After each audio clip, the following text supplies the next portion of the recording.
Sa gitna ng pagod at katahimikan, minsan doon dumarating ang tukso. Hindi ito sumisigaw, parang dumarating lang.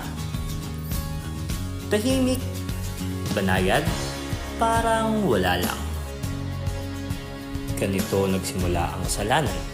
Sa isang maliit na desisyon, sa isang tingin, sa isang pagnanais na pilit mong kinukubli.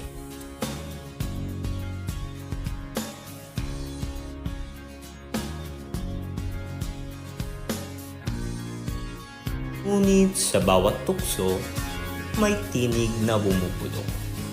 Hindi para husgahan, kundi para ipaalala.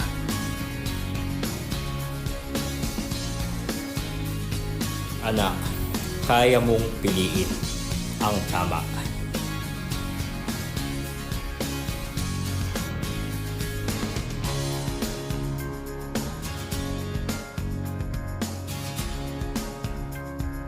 Sa gitna ng kahinaan, natagpuan niya ang lakas. Hindi sa sarili, kundi sa Diyos na laging handang umunawa.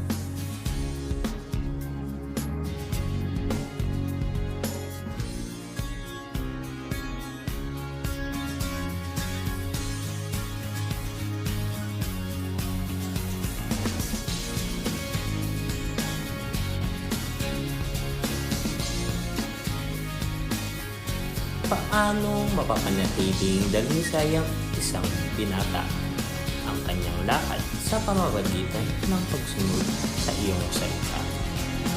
Awit, talata 1:19, versikulo